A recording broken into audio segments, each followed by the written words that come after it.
वो दिन भर हाउस चोर्स में बिजी रहती है। हाउस चोर्स ये कौन सा नया वर्ड है? चोर्स का मतलब होता है घर के काम, घरेलू काम काज, जैसे झाड़ू पोछा, बर्तन डस्टिंग, ये सब मिला के घर के काम होते हैं और इन घर के कामों को इंग्लिश में चोर्स बोला जाता है। तो देखो कितना नया वर्ड है आपके लिए। तो ऐसे बहुत सारे और वर्ड्स होते हैं जिनका मीनिंग आपको नहीं पता बट जानना चाहिए अगर आप अपनी इंग्लिश को इम्प्रूव करना चाहते हैं। जैसे एक और वर्ड देख लो, उन दोनों के झगड़े में मुझे इंटरवीन करना पड़ा। इंटरवीन मतलब हस्तक्षेप, बीच बचाव करना पड़ा। और भी बहुत सारे वर्ड्स होते हैं जैसे अपेरेंटली शी हेट्स मी, यानी दिखता है अपेरेंटली वो मुझसे नफरत करती है। तो अपेरेंटली मतलब साफ साफ क्लियर है, जो दिखता है। और बहुत सारे यूज़फुल वर्ड्स इस वीडियो में मैं आपको बताने वाली हूँ। तो अगर ऐसे वर्ड्स आप सीखना चाहते हैं तो इस वीडियो को एंड तक देखिएगा। सारे वर्ड्स को मैं अच्छे से एक्सप्लेन करूँगी विद एग्जाम्पल, और ऐसे भी बताऊँगी जैसे बोलचाल में आप उसे विदाउट इंग्लिश कैसे यूज़ कर सकते हो। जैसे डिस्पाइट, वो इतनी प्राउडी है बट मुझे अच्छी लगती है। डिस्पाइट मतलब इसके बावजूद। और एक और वर्ड होता है इंस्टेड ऑफ। तो ऐसे बहुत सारे वर्ड्स इस वीडियो में आपको सीखने के लिए मिलेंगे। तो चलिए वीडियो में आगे बढ़ते हैं, स्टार्ट करते हैं आज का लेसन और सीखते हैं कुछ बहुत ज़्यादा इंपॉर्टेंट, इनफैक्ट सबसे ज़्यादा बोले जाने वाले इंग्लिश वर्ड्स जिनको विदाउट इंग्लिश भी अच्छे से यूज़ किया जा सकता है। Let's begin the lesson. तो सबसे पहला वर्ड है आज का हमारा इंटरवीन। इंटरवीन का मतलब होता है बीच में आना या पड़ना। जैसे दो लोगों का अगर झगड़ा हो रहा हो और अगर आप उनके बीच में पड़ के उसको सुलझाने के लिए किसी को बोल रहे हो या इन जनरल आप हस्तक्षेप कर रहे हो उस झगड़े में, तो इट मीन्स आपने उनके बीच में इंटरवीन किया। इंटरवीन मतलब आड़े आना या हस्तक्षेप करना या बीच में आना। ओके, एग्जाम्पल देखते हैं। I had to intervene between them. I had to intervene between them, इसका मतलब मुझे उनके बीच में हस्तक्षेप करना पड़ा, यानी उनका झगड़ा हो रहा होगा, उन लोग शांत नहीं हो रहे होंगे, हो सकता है किसी भी रीज़न से आपकी मजबूरी हो कि आपको हस्तक्षेप यानी इंटरवीन करना पड़ा। तो आई होप आपको इंटरवीन का मतलब अच्छे से समझ में आ गया। आगे बढ़ते देखते हैं नेक्स्ट वर्ड जो कि है encourage. It's a common word, I guess आप सभी लोगों को ऑलरेडी पता होगा। एनकरेज का मतलब होता है प्रोत्साहित करना या बढ़ावा देना।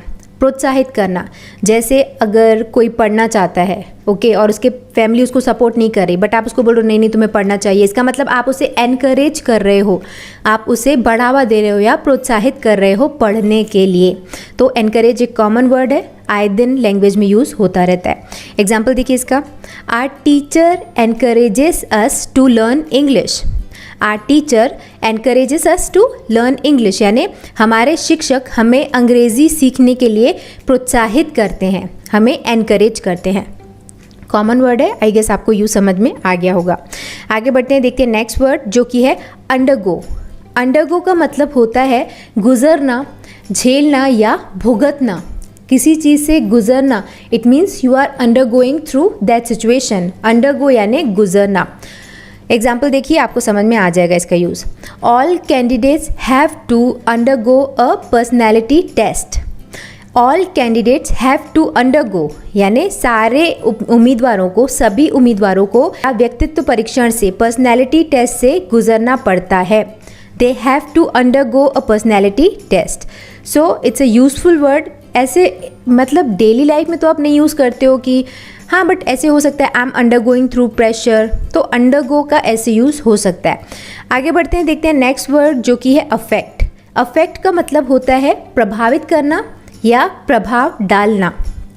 Example, imagination affects every aspect of our lives.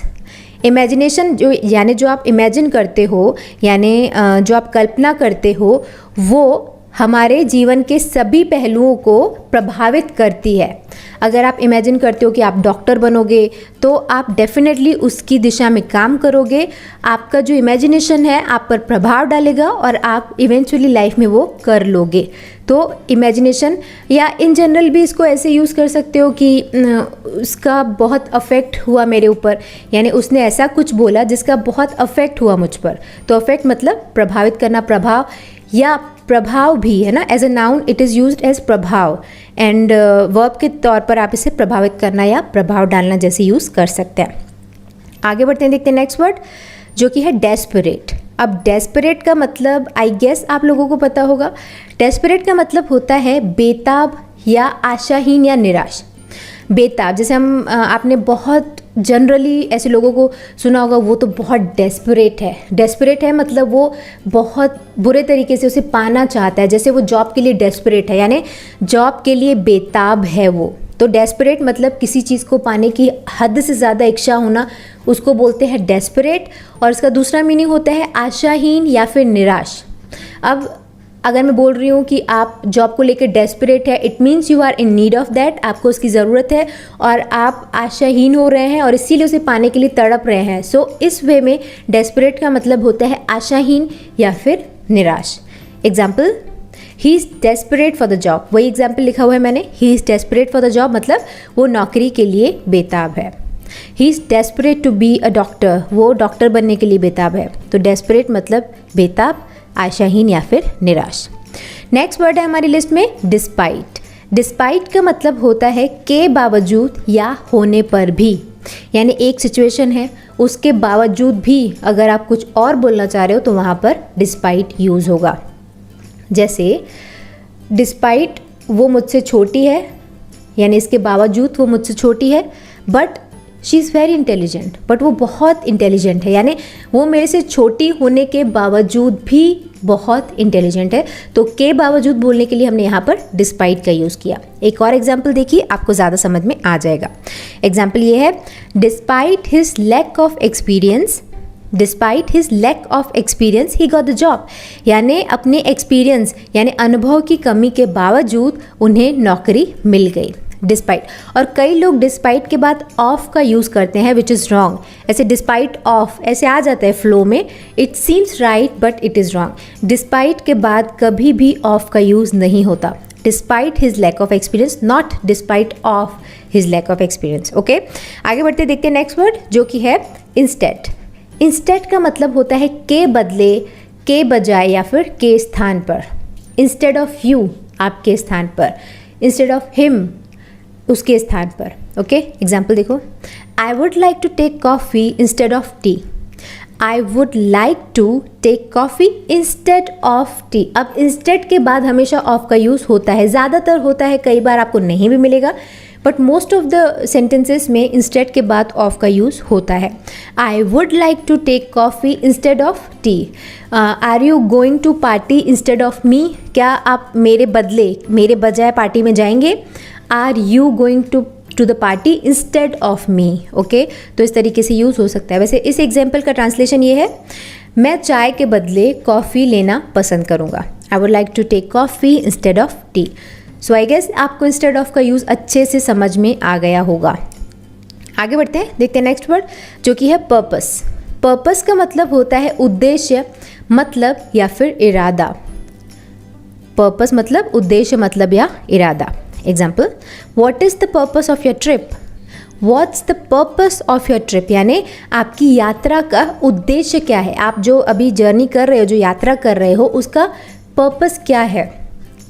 इस जॉब प्रपोजल का पर्पस क्या है, यानी आप जो मुझे जॉब प्रपोजल दे रहे हो तो उसका पर्पस क्या है। तो पर्पस ऐसे इन जनरल विदाउट इंग्लिश भी यूज़ हो सकता है। Purpose is a common word, I guess आप जानते भी होंगे। हमारी लिस्ट में कोर्स। कोर्स का मतलब होता है एकदम रोज़ाना काम या घरेलू काम का जो आप डेली लाइफ में करते हो, जैसे झाड़ू पोछा, डस्टिंग, ये सारे कोर्स कहलाएंगे। हाउस होल्ड कोर्स यानी डेली का, रोज़ाना का काम। ओके, एग्जाम्पल देख लो, she is doing household chores. She is doing household chores यानी वो घर का काम कर रही है। I am busy in household chores, मैं घर के कामों में बिजी हूँ। तो हाउस होल्ड कोर्स मतलब घर के काम। नेक्स्ट वर्ड है बायस्ड। बायस्ड का मतलब होता है पक्षतापूर्ण या किसी एक तरफ झुका हुआ। जैसे दो लोग हैं, अगर मैं किसी एक को फेवर कर रही हूँ, एक की तरफ मैं पक्षपात कर रही हूँ एक की तरफ, so it would be said that I am biased toward that person. मैं उस इंसान की तरफ बायस्ड हूँ, यानी मैं पक्षतापूर्ण हूँ, उसकी तरफ मेरा झुकाव ज़्यादा है। तो बायस्ड मतलब पक्षतापूर्ण, जब आप एक के बजाय दूसरे को ज़्यादा अहमियत देते हो और बराबरी का हिसाब नहीं रखते हो, तो उसमें आप बायस्ड कहलाए जाओगे। आई गेस आपको समझ में आ गया। एग्जाम्पल देखो, he is clearly biased. He is clearly biased, यानी वो स्पष्ट रूप से पक्षपाती है, यानी क्लियरली वो पक्षपात कर रहा है, वो एक को ज़्यादा फेवर कर रहा है, दूसरे को कम फेवर कर रहा है, तो वो बाइज्ड है।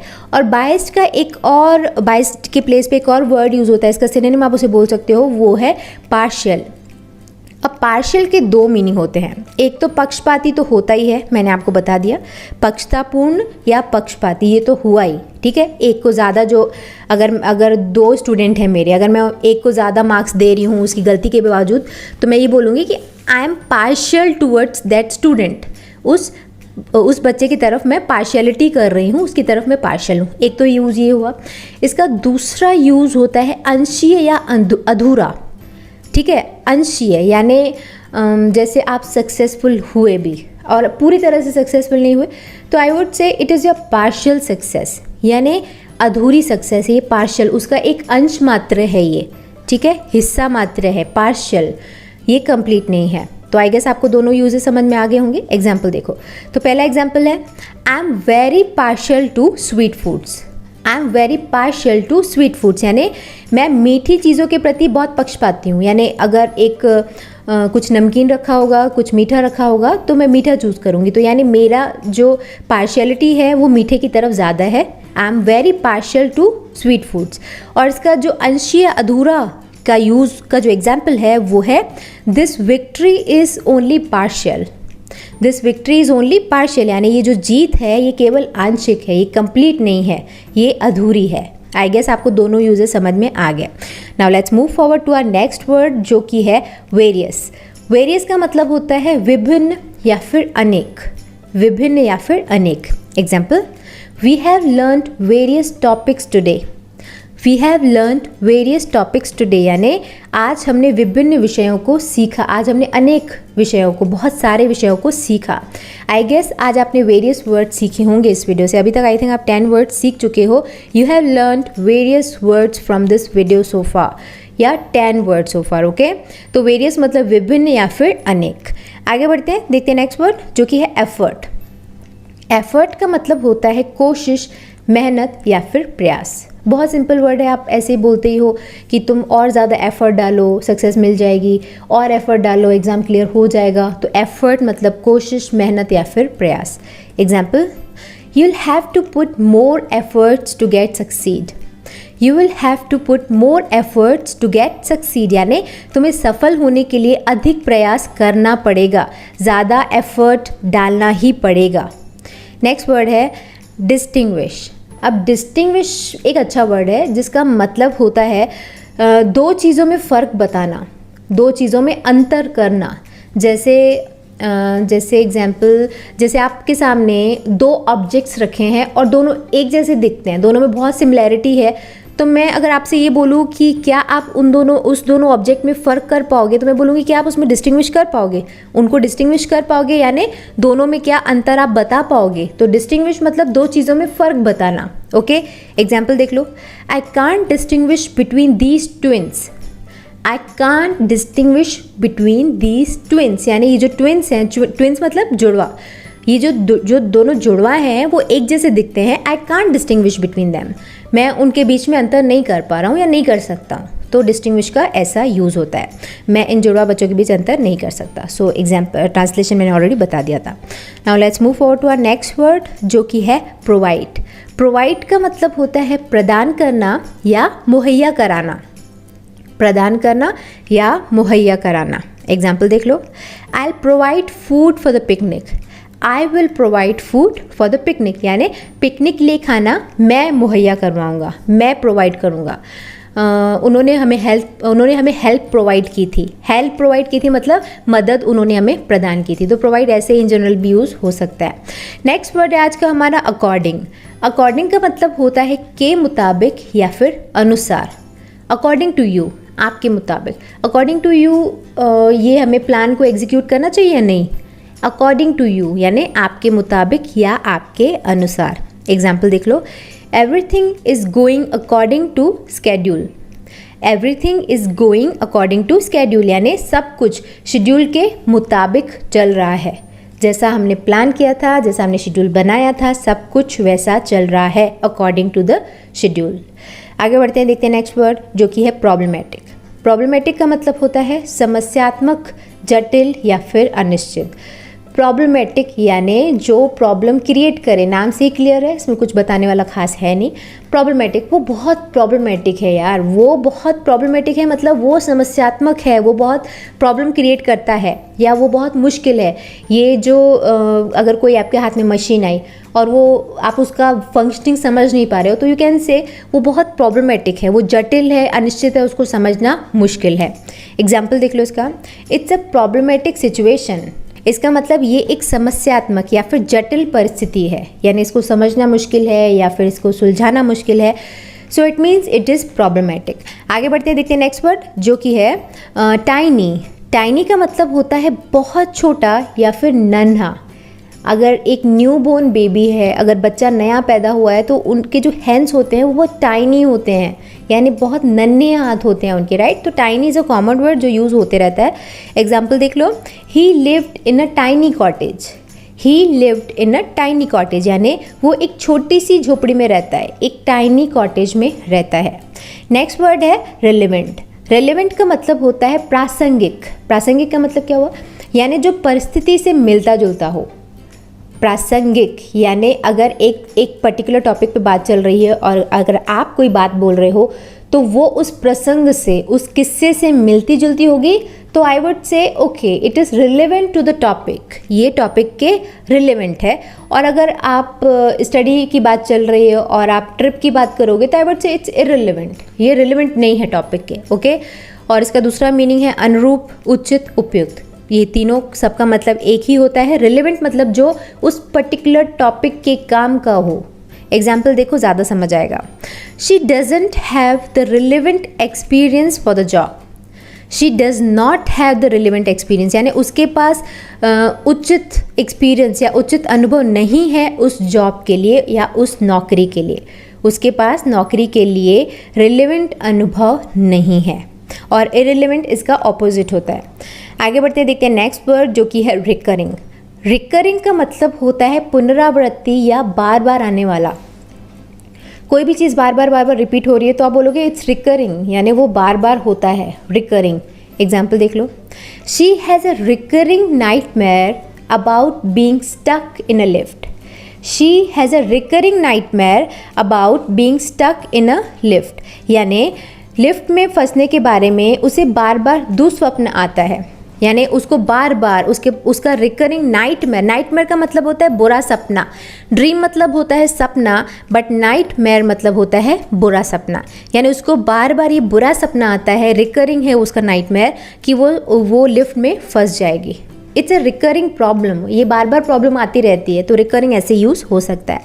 अब देखते हैं नेक्स्ट और लास्ट वर्ड, और इसके बाद आपका क्विज क्वेश्चन आने वाला है, यानी वर्ड जिसका मतलब आप मुझे बताओगे। आगे बढ़ते हैं, देखते हैं नेक्स्ट वर्ड जो कि है अपेरेंटली।